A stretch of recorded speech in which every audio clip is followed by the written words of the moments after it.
लु भन सोच्यौ नि तिमीले सोचे मैले नि सोचे के सोच्यौ अब के सोचे मैले भन्छु के सोचे भनेर तिमी सोचेको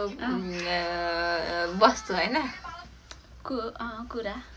एउटा कुरा मैले बुझिसकेँ के ल भन भन तिमीले सोचेको कुरै बुझिसक्यो के हो लु लु भन लु भन भन मान्छेको शरीरको मान्छेको शरीरको थाहा भइसक्यो हातले गरे खेल्ने कुरा लु एकछिन म गेस गर्छु नि त तिम्रो के अरे मान्छे हो नि मेरो अहिले मान्छे होइन मैले अहिले चेन्ज गरिसकेँ नि यसलाई के हो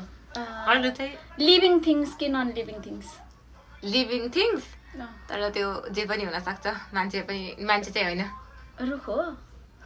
त्यस्तै रुख हो रुख हो कि बिरुवा हो कि बिरुवा ए बिरुवा चाहिँ पत्ता लाउनु पर्यो अब कुन बिरुवा भनेर रुख पनि हुन सक्यो भन्नाले लिभिङ थिङ्स भनेको के हो रुखहरू जनावरहरू जनावर त पर्दैन कि ए जनावर चाहिँ होइन भने चाहिँ आफैले भनिदिए जनावर होइन भनेर ए रुख हो नि मैले कतिले पत्ता लगाइसकेँ तिम्रो दिमाग लु भन लु तिमीले पत्ता लगाउनु पहिला भन नि त मैले त भनिसकेँ त्यही होइन के हो लु भन न त्यही त जे पनि हुन सक्छ भन्न मैले तिम्रो दिमाग मैले ठ्याक्कै मैले पत्ता लगाइसकेँ हातको इसाराले गरे क्या मैले अघि पत्ता लगाइसकेको तिमीले लु भन लु के हो लु नहुन नि सक्छ फेरि भन लु भन के हो भन कस्तो भन न तिमीले जित्छौ क्या हो जितेपछि के पाउँछौ त केही पाउनु तिमी आफ्नै शरीरको अङ्ग भयो शरीरको अङ्ग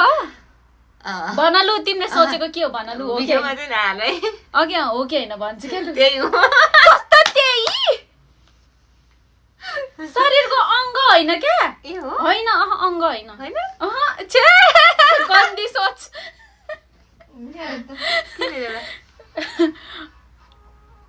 मतलब यस्तो गर्थ्यौ त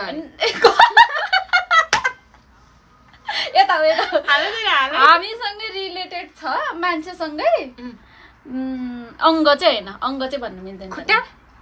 खुट्टा त अङ्ग भइहाल्यो नि कस्तो सोच हो र त्यो पनि अङ्ग भयो नि त शरीरसँग जोडिदिने कुरा होइन कि होइन तर हामीसँगै रिलेटेड छ अरूको शरीरको आफ्नै शरीरको नि हुन्छ अनि अब कस्तो घुमाइ भनेको ए भगवान् अब मैले भनिदिएँ भने त सकिहाल्छ होला अलिक केही हिँड्देऊ